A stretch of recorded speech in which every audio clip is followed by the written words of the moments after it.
Tuhan tidak pernah terbatas oleh ruang dan waktu. Dan kita percaya saat kita bersatu hati bersemangat untuk memuji menyembah Tuhan, percaya kuasa Tuhan ada di tempat dimanapun Bapak Ibu berada saat ini. Amin. Mari kita akan sama-sama satukan hati kita mau berdoa bersama-sama. Terima kasih Tuhan. Kami bersyukur atas penyertaan pemeliharaan perlindungan yang sempurna di sepanjang hidup kami. Kalau kami boleh kembali datang ke dalam hadirat-Mu Tuhan, kami boleh kembali menikmati kebaikan-Mu, kami boleh kembali merasakan Tuhan kemurahan-Mu di dalam kehidupan kami. Semua anugerah-Mu Tuhan, kami bersyukur saat kami siapkan hati kami mau pujian penyembahan kami mau yang terbaik hanya bagi Raja di atas segala Raja, sebab Kau layak ditinggikan, diagungkan, dimasyurkan. Semua umat Tuhan yang siap untuk memuji menyembah Tuhan sama-sama katakan amin. Mari siapkan hati kita, mari bersorak bagi Allah kita. Terima kasih Tuhan, Kau sungguh baik. Kami bersyukur punya Allah seperti Engkau. Mari umat Tuhan yang sudah ditebus, yang sudah diselamatkan Tuhan, mari sama-sama naikkan pujian.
Tuhan pribadi Yesus ada bersama kami saat ini Tuhan.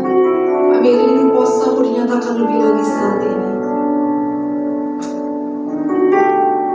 Kami bawa hidup kami Tuhan. Kami mau nyatakan syukur kami kepada-Mu.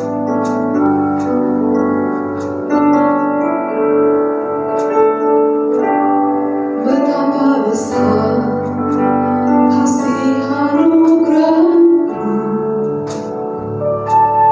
Tuhan kulihat semua karya-Mu di hidupku. Kau memilih diriku menjadi milik-Mu.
kegelapan menutupi bumi dan kekelaman menutupi bangsa-bangsa. Tapi satu hal kami percaya Tuhan, terang Tuhan telah terbit atas kami, dan kemuliaannya nyata dalam kehidupan setiap umat Tuhan yang bersungguh hati mencari wajah-Mu, yang bersungguh hati mencintai Kau Tuhan. Oh, thank you Jesus. Mari semua umat Tuhan, mari kita meletakkan hati di hadapan Tuhan. Kami akan mengucapkan itu. Kami akan di hadapan Yesus. Kau kudus dan mulia. Dia nama Syekh, dia nama Moses. Nyatakan kuasa-Mu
Saya berdoa Bapak Ibu tetap baik-baik dan sehat-sehat saja di dalam segala sesuatu.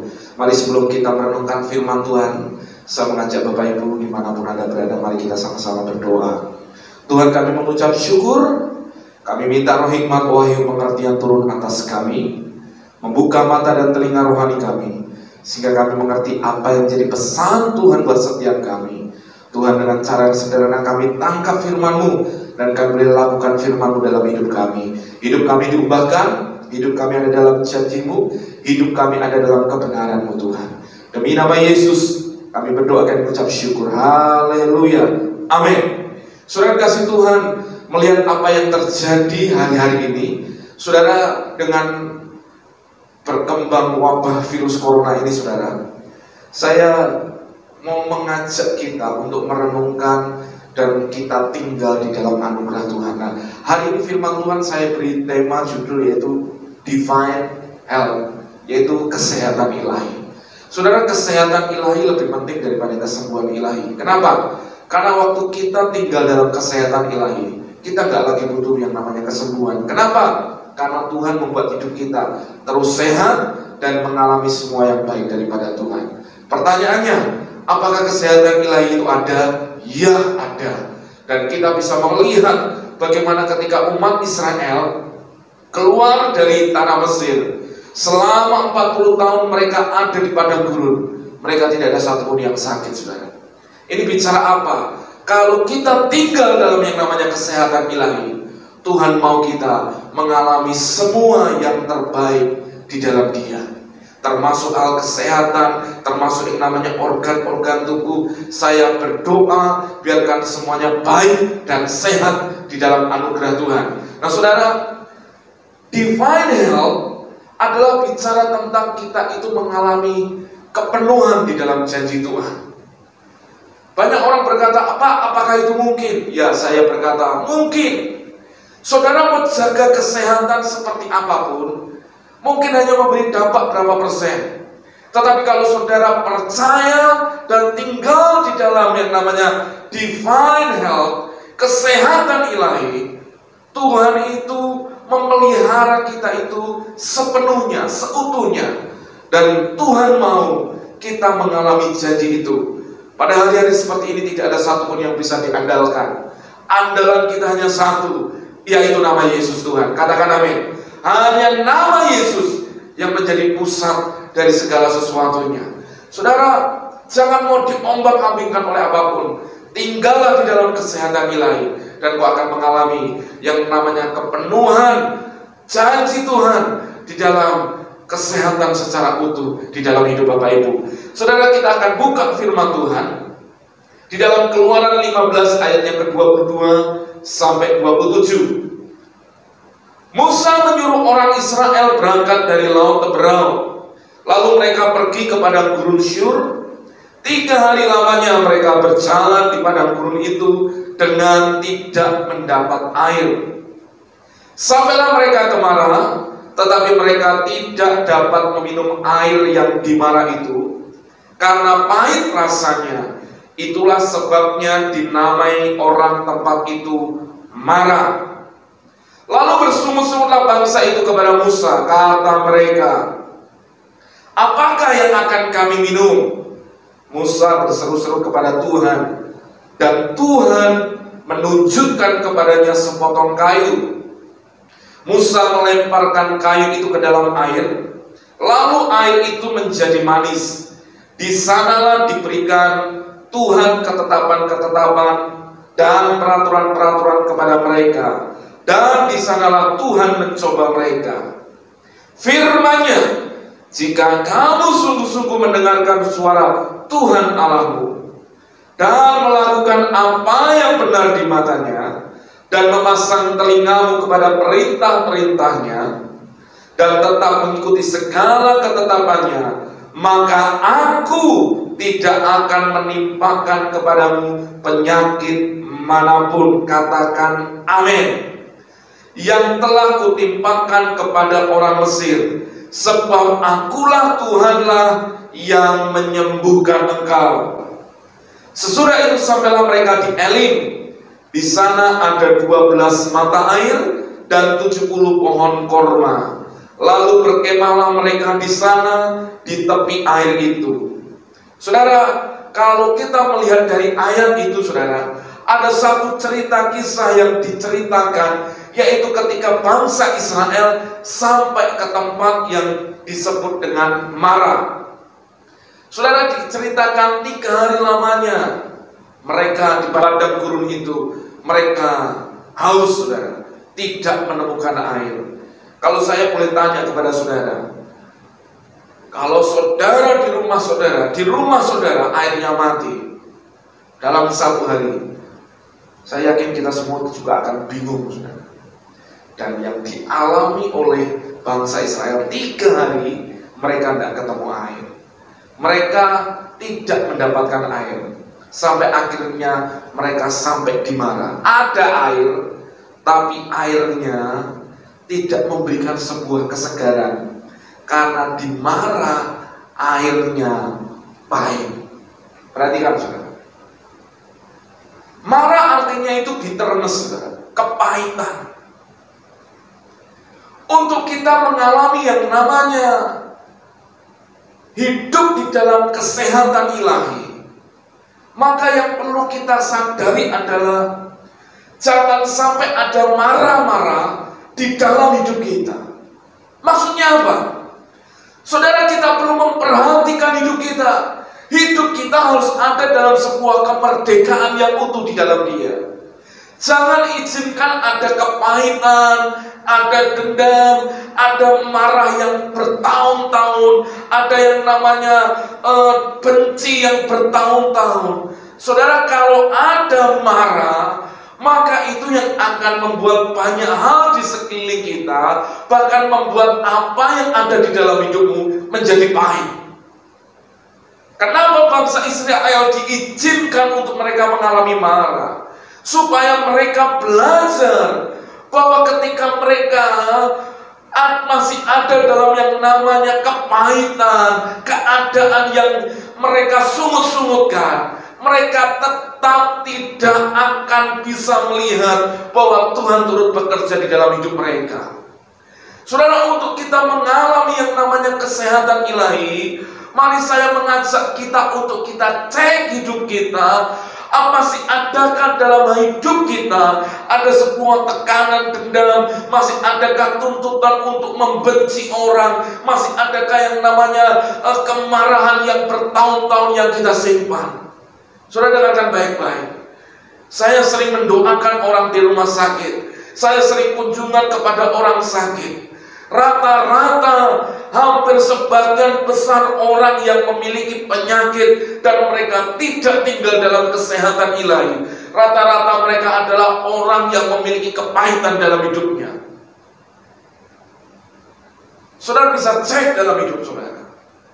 Selama orang masih pahit dengan hidupnya, susah untuk Tuhan bekerja dalam hidupnya. Kenapa? Setiap kali Tuhan mau menjamah, setiap kali Tuhan mau menyatakan kuasanya, tiba-tiba muncul kepahitan itu, sehingga kepahitan itu akan menekan rasa percayanya, sehingga membuat dia tidak lagi percaya, tidak muncul iman. Saudara, hari-hari ini di tengah semua keadaan yang kita nggak tahu wabah corona kapan berhentinya, saya mengajak Bapak Ibu, ayo coba tinggal dalam kesehatan ilahi. Bapak Ibu, ayo sama-sama kita tinggal dalam janji Tuhan yang satu ini. Saudara, kita percaya bahwa Tuhan melindungi kita, Tuhan memberikan kesehatan yang utuh buat kita. Tapi yang kita perlu cek dalam hati kita, masihkah hati kita menyimpan dendam dan kepahitan-kepahitan masa lalu yang coba kita sodorkan terus untuk menguasai hati kita? Kita perlu lepaskan dari semuanya itu, saudara. Saudara, kepahitan akan memberi rasa yang tidak baik pada apapun yang akan Tuhan beri dalam hidup kita. Tuhan memberi yang baik kalau hidupmu pahit, tetap engkau tidak akan pernah merasakan yang baik itu menjadi hal yang enak. Karena tetap pahit itu akan menguasai semuanya. Saudara, kepahitan harus lepas dalam hidup kita. Suatu kali ketika saya pernah mendoakan satu jemaat, mereka yang sakit kanker, saudara perhatikan, waktu mereka hendak kami doakan, tiba-tiba ada suatu dorongan daripada Roh Kudus untuk bertanya, "Ibu, masihkah ada ganjaran sebelum kita berdoa untuk yang namanya kesembuhan?" Tiba-tiba ibu ini bercerita tentang pahitnya dia dengan suaminya, pahitnya dia karena suaminya meninggalkan dia. Saudara, itu membuat saudara hatinya pahit, sehingga mulai muncul banyak penyakit dalam hidupnya, sehingga akhirnya hidupnya digerogoti dengan kanker. Tapi saudara, tahukah saudara, ketika dia mulai dituntun untuk melepaskan kepahitan itu, mengampuni, apa yang terjadi saudara? Tuhan dengan kuasa yang ajaib mulai menyembuhkan dan memulihkan ibu ini. Yang jelas saudara, yang kita perlu sadari hari ini, bahwa jangan izinkan tipu muslihat iblis lewat kepahitan itu mengikat saudara. Kita ini orang-orang merdeka, kita ini sudah dimerdekakan oleh darah Yesus. Tapi berapa banyak orang percaya, mereka tahu kebenaran ini, tapi masih menyimpan sampah-sampah kepahitan itu di dalam hatinya. Saudara, kita perlu belajar dari kisah Mara ini. Saudara, ada dua penelitian. Suatu kali ada seorang profesor atau doktor gitu saudara, dia melakukan penelitian kepada dua orang. Yang satu orang yang dia mengalami kepahitan dalam hidupnya, dia ditinggal oleh istrinya selingkuh. Lalu coba dicek apa yang terjadi dalam hidupnya. Yang satunya hidupnya berbahagia dengan istrinya. Nah saudara, apa yang dilakukan dokter ini kepada dua orang itu? Sama-sama dari dua orang ini disuruh mengunyah kapas, saudara. Lalu sembari mereka mengunyah kapas, yang mengalami kepahitan disuruh sambil mengunyah kapas, lalu membayangkan tentang rasa pahit, rasa kecewa, rasa marah yang dialaminya sambil mengunyah kapas. Dan yang di sini berbahagia dengan istrinya, saudara, dia juga disuruh mengunyah kapas sambil membayangkan hal-hal yang menyenangkan dan berbahagia di dalam hidupnya. Tahukah saudara, dari hasil penelitian ini, dari kapas yang orang yang pahit dan dari kapas orang yang sukacita, ketika kapas orang yang pahit hati diperiksa, ternyata dari apa yang dikunyah di sana, ternyata ada racun yang mematikan, yang bisa mempengaruhi buat kesehatan seseorang. Tetapi dari kapas yang dikunyah orang berbahagia, ketika dicek, tidak ada sesuatu yang membahayakan. Berarti kita bisa lihat, orang yang tidak mau hidupnya tinggal dalam kesehatan ilahi, rata-rata adalah biasanya orang-orang yang masih menyimpan akar-akar pahit di dalam hidupnya. Saudara, saya mau kita belajar dari Mara, dari yang namanya pahit, kita lepaskan itu sampai nanti kita menuju Elim. Ada kesegaran yang Tuhan beri dalam hidup kita. Saudara, Tuhan baik buat kita. Makanya betul Amsal 17 ayat 22 berkata, hati yang gembira obat yang manjur, tetapi semangat yang patah mengeringkan tulang. Saudara mau tinggal dalam kesehatan ilahi, bersukacitalah. Baik atau tidak keadaanmu, bersukacitalah. Menurut engkau tidak mengenakan, menurut engkau kurang baik, bersukacitalah. Waktu hatimu gembira, itu akan menimbulkan hormon yang baik, saudara, sehingga akan terjadi yang namanya recovery di dalam tubuh saudara. Itu yang akan menaikkan imunitas dalam hidup saudara. Tapi kalau saudara loyo, saudara pahit hati, saudara menyerah, saudara kecewa dengan hidup ini, semangat yang patah mengeringkan tulang akan menimbulkan banyak penyakit dalam hidup saudara, dan itu akan membunuh hidupmu. Saudara, saya mau mengajak kita hari ini, ayo lepaskan kepahitan. Pertanyaannya, Pak, bagaimana saya bisa melepaskan kepahitan ini? Pak, bagaimana supaya saya tinggal dalam kesehatan ilahi, tapi kenyataannya saya itu masih pahit hati dengan saudara saya masih pahit dengan istri saya masih pahit dengan anak saya. Pak, saya masih pahit dengan suami saya. Dengarkan baik-baik, engkau harus melepaskan kepahitan. Lalu banyak orang berkata, Bapak enak, Bapak nggak merasakan sakitnya, Pak. Dengarkan baik-baik. Di Alkitab kita, Tuhan itu selalu memberikan yang namanya kebenaran, memberikan petunjuk dan solusi. Di tengah marah, air yang pahit, apa yang terjadi, saudara? Ketika Musa berseru kepada Tuhan, tiba-tiba Tuhan menunjukkan sebuah kayu. Perhatikan, menunjukkan sebuah kayu. Pertanyaan saya, kayu apa itu? Bukan kayu manis, saudara. Itu bukan kayu gondorukmo, saudara. Bukan. Itu bukan kayu jati, bukan. Tapi kayu di sini melambangkan apa? Bicara apa? Saudara, apa yang terjadi di perjanjian lama adalah bayang-bayang. Ingat itu. Di perjanjian baru selalu bicara penggenapannya. Berarti, saudara, Tuhan itu mau mengajak kita, apa yang di perjanjian lama harus dibiaskan, harus dilihat dari sudut pandang perjanjian baru. Bicara kayu, bicara apa? Kalau saya boleh tafsirkan ini bicara tentang salib Tuhan. Loh, kok bisa? Di mana terjadi pertukaran orang pahit tiba-tiba bisa menjadi orang yang disegarkan? Ketika ada salib Tuhan di sana. Saudara, ketika kayu itu dilemparkan di kepahitan itu, membuat apa yang pahit, apa yang mematikan menjadi sesuatu yang menyegarkan. Saudara, salib bicara semua tanggungan, semua dosa, semua apapun yang namanya kutuk, semua yang namanya sakit penyakit, ditimpakan semuanya di atas tubuh Yesus, di atas kayu salib. Di sana sebenarnya kita terima yang banyak daripada Tuhan. Betul atau tidak? Kita itu terima yang namanya anugerah dan kasih karunia. Kita terima yang namanya perkenanan Tuhan. Kita terima yang namanya kita itu dilayakkan dan dibenarkan oleh Tuhan.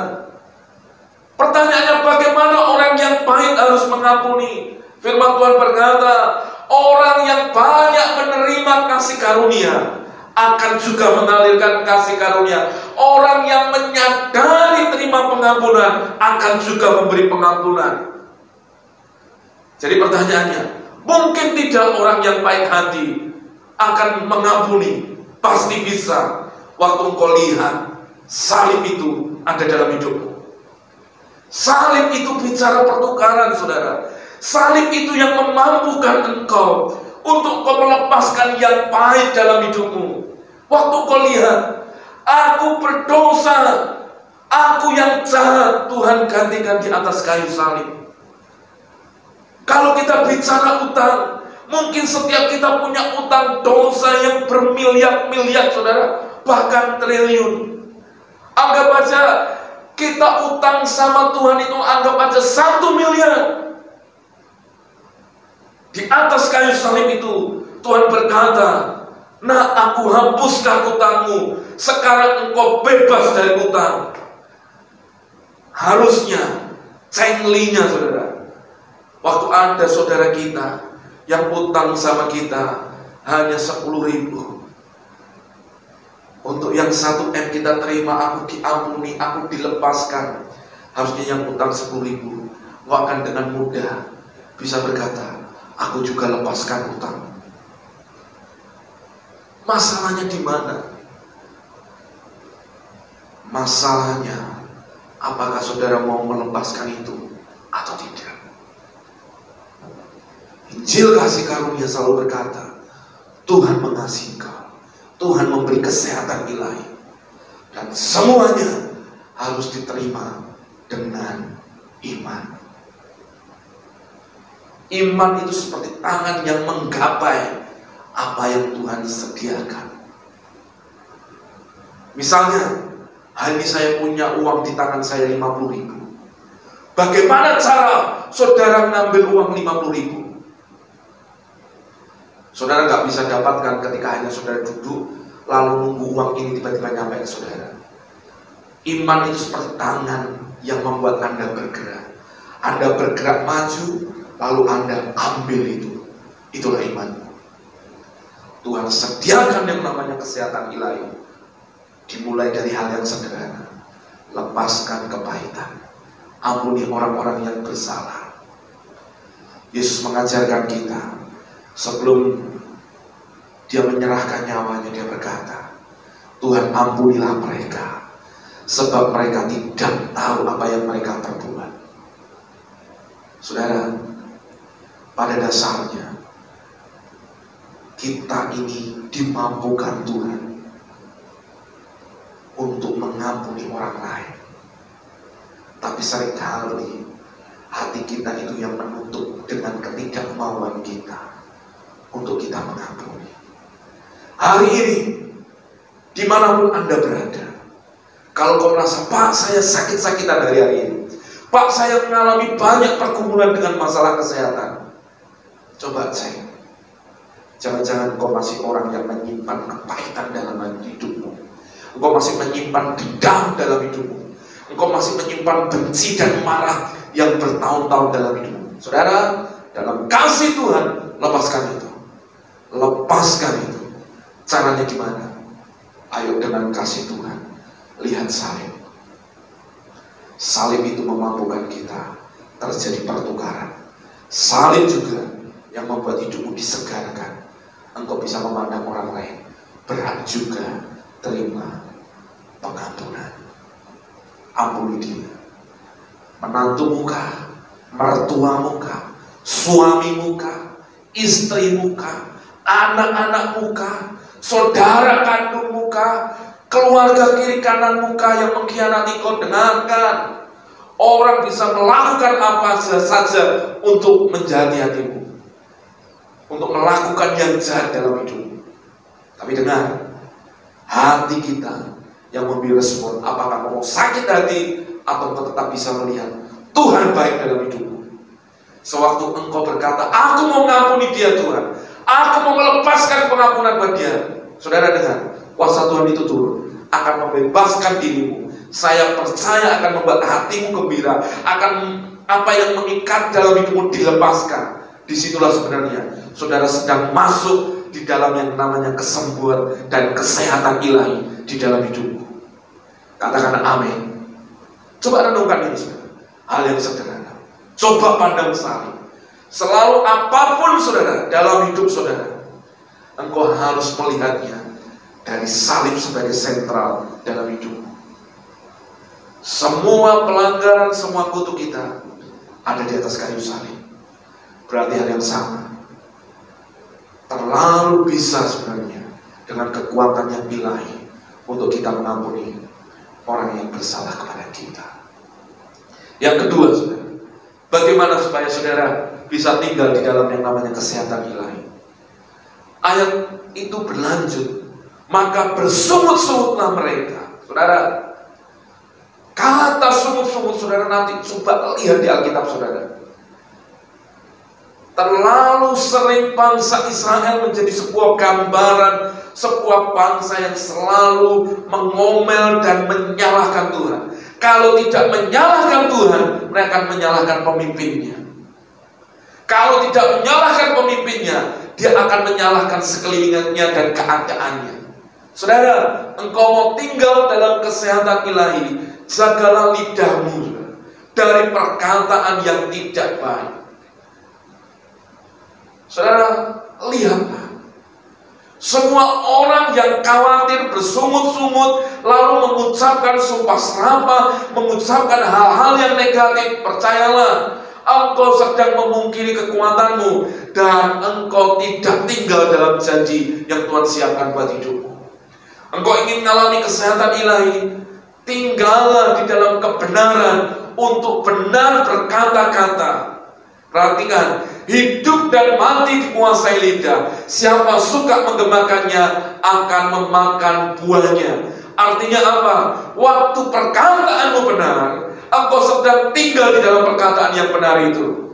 Tetapi kalau perkataanmu salah, engkau sedang menggenapinya untuk yang salah terjadi dalam hidupmu. Saudara tangkap ini. Berapa banyak orang hari-hari ini, saudara, kalau ngomong sedikit ngalami masalah, ngomel. Sedikit ngalami pergumulan, ngomel. Sedikit masalah dengan suami istri, ngomel. Selalu ngomel, teruslah ngomel, saudara. Saya jamin hidup saudara gak akan umur panjang. Saudara bisa cek itu. Apalagi kalau saudara mulai sumpah serapah, ngomong mati aku. Kalau orang Jawa itu ngomong modar, bongkok. Dengan saudara, ucapin terus, mati benar-benar.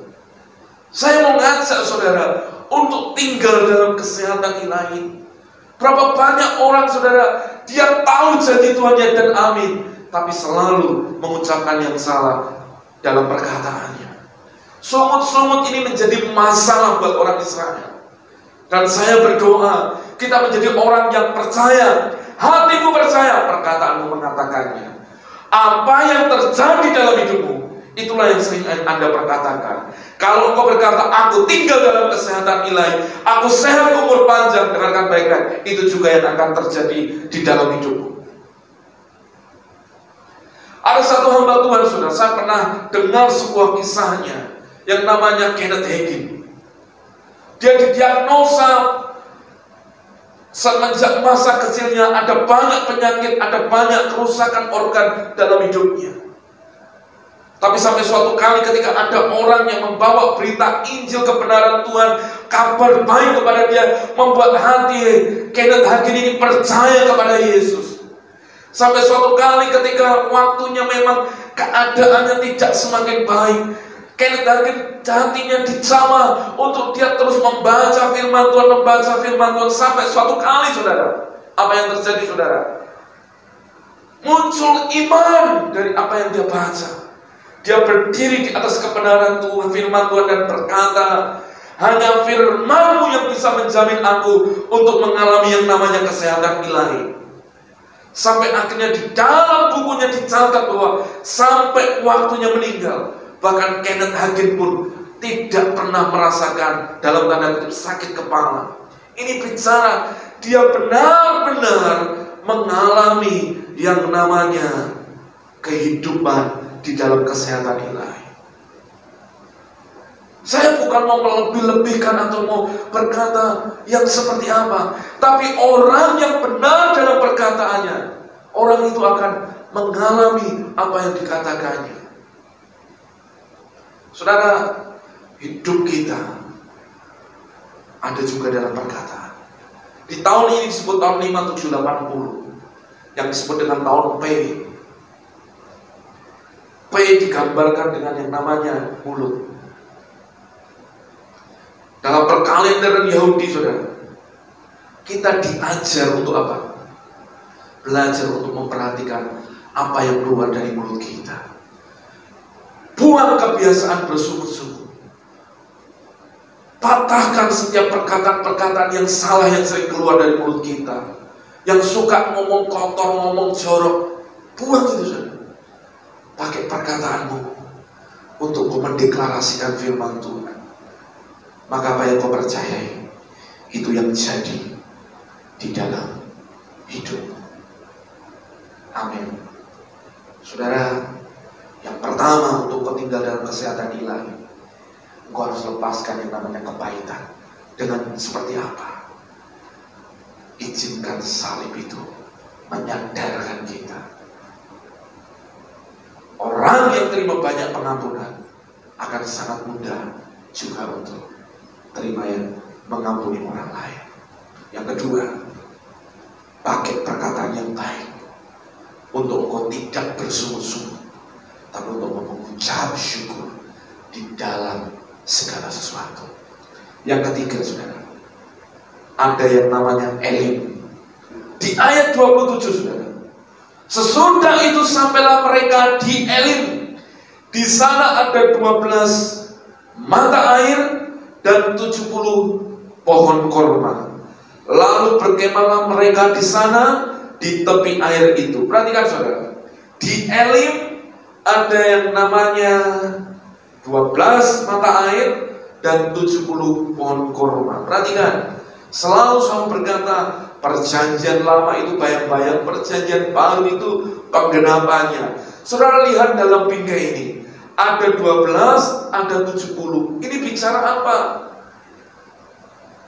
Di perjanjian baru yang menyatakan ada 12 dan 70 apa, saudara? Murid Tuhan. Saudara, berarti, saudara, untuk engkau masuk di dalam yang namanya kesehatan ilahi, engkau perlu ada di dalam sebuah panggilan. Engkau terus menyampaikan yang namanya amanat aku. Yesus memanggil 12 rasul, 70 orang.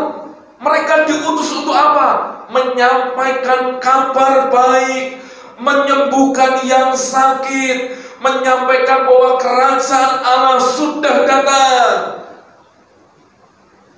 Saudara, komunitas panggilan yang menyadarkan kita untuk kita mencintai jiwa-jiwa, untuk kita menyampaikan kabar baik kepada semua orang.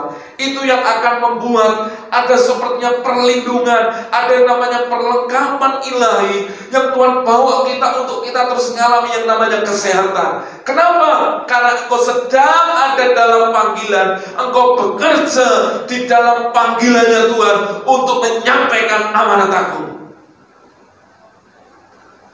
Apa yang kau lakukan ketika engkau bergerak di dalam sebuah gereja? Gereja yang tetap berdiri untuk mencintai jiwa-jiwa, untuk tetap menyampaikan kabar baik. Dengarkan baik-baik, saudara ada dalam namanya kesehatan ilahi.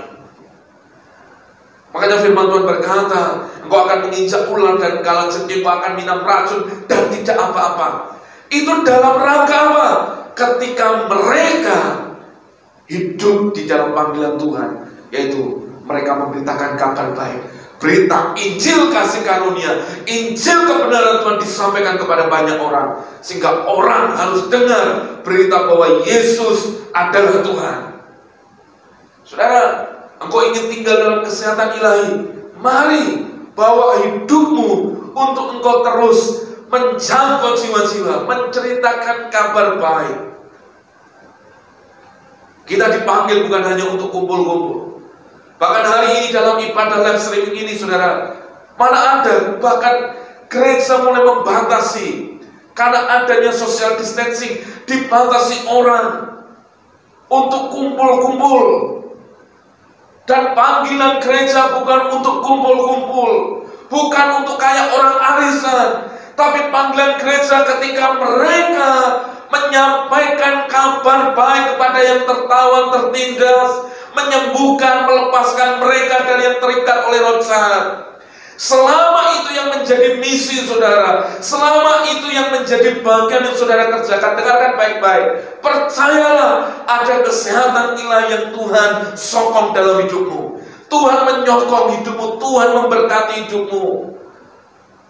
Dan saya percaya Tuhan dalam kuasa yang supranatural, Dia sedang bekerja untuk kita terus menyampaikan kabar baik ini. Dan dalam siaran live streaming ini, saudara mau sehat, ayo bekerja di dalam kerajaan Tuhan. Karena kita duta-duta kerajaan Tuhan. Jadi artinya apa, saudara? Biarkan perlindungan, proteksi Tuhan ada buat kita, sehingga itu membuat engkau tinggal di dalam namanya kesehatan ilahi. Saudara, kalau sadari ini, saudara, saya percaya kuasa Tuhan yang tak terbatas, yang tak terhitung, yang tak terpikirkan kita, justru itu yang akan dinyatakan di dalam hidup kita. Saudara mau melihat tanda-tanda ajaib, ketika saudara hidup dalam panggilan saudara, beritakan firman Tuhan, beritakan Injil Tuhan. Siap tidak siap kita harus beritakan itu. Yesuslah Tuhan. Maka lihat nanti, Tuhan itu memproteksi kita. Ada hal dahsyat yang terjadi di dalam hidup kita. 3 hal bagaimana kita bisa hidup di dalam kesehatan ilahi. Yang pertama, lepaskan bitterness, kepahitan kita. Kedua, patahkan, buang setiap sumut-sumut dari mulut kita. Yang ketiga, tinggal di dalam panggilan Tuhan untuk tetap mencintai jiwa-jiwa. Ceritakan kabar baik kepada siapapun. Kau akan mengalami elit, ada 12 mata air dan 70 buah kurma. 12 bicara rasul, 70 bicara murid-murid Tuhan. Semua memiliki arti, dan Tuhan akan kerjakan itu di dalam hidup kita. Doa saya, kita semua akan mengalami semua yang baik yang datang daripada Tuhan. Saya mengajak Bapak Ibu semua bangkit berdiri. Angkat kedua tanganmu di tempat Anda masing-masing dalam siaran live streaming ini. Saya tahu roh Tuhan secara kuat bicara dalam hati saya. Saudara, kalau ada kepahitan-kepahitan, kalau mungkin ada saudara-saudaramu yang ada di rumahmu yang sakit bertahun-tahun, gak sembuh-sembuh, ayo layani mereka. Tumpahkan tanganmu atas mereka. Ayo nyatakan kuasa Tuhan. Kalau mereka punya kepahitan-kepahitan, dendam-dendam, suruh mereka mengampuni. Suruh mohon ampun sama Tuhan. Dan suruh melepaskan pengampunan. Lihat saudara, kuasa Tuhan turun menjamah hidup mereka. Kalau ada orang-orang yang sakit bertahun-tahun, entah itu mengalami banyak hal, ayo cek perkataan saudara. Kalau ada perkataan kotor, perkataan sumpah serapah, perkataan kematian yang sering keluar dari mulut, cabut itu. Gantikan dengan perkataan firman. Saya berdoa hari ini saudara, di dalam nama Yesus, kuasa Tuhan menjamah, Kristus menjadi pusat dalam hidupmu, dan itu yang akan membuat hatimu menjadi hati yang ditakjubkan, menjadi hati yang ditenangkan, sehingga kau bisa mengampuni karena kau sudah terima pengampunan daripada Tuhan. Engkau akan bisa melepaskan kasih Tuhan karena kau sudah terima kasih karunia yang luar biasa daripada Tuhan. Dan yang ketiga, kalau ada di antara kau berkata, Pak, saya rindu untuk melayani Tuhan, untuk menyampaikan kabar baik, ini waktunya saudara. Dimanapun, kapanpun, ceritakan kabar baik. Sesuatu waktu saudara bergerak di sana, saudara ada dalam panggilanmu, saudara sedang tinggal di dalam namanya kesehatan ilahi, dan kau akan menuai dan melihat anugerah Tuhan secara nyata dalam hidup.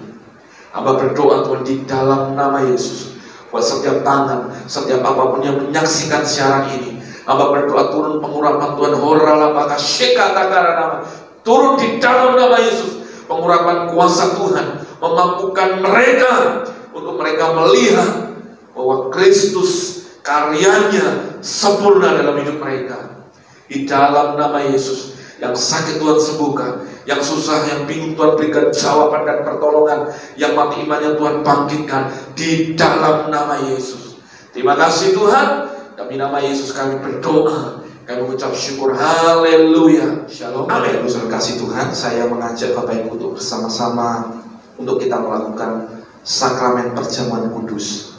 Bapak Ibu di rumah masing-masing, Bapak Ibu bisa gantikan hosti dan anggur dengan sesuatu yang layak yang ada di rumah Bapak Ibu masing-masing, dan sama-sama mengajak kita untuk kita masuk dalam sakramen perjamuan kudus ini. Mari angkat roti tinggi di atas kepala kita.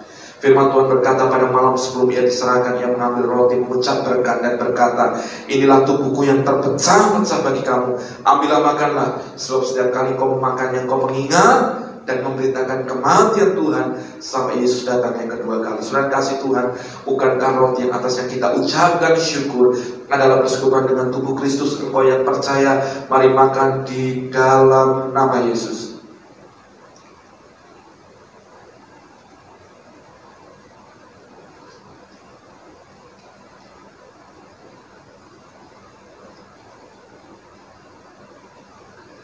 Mari angkat cawan tinggi di atas kepala kita.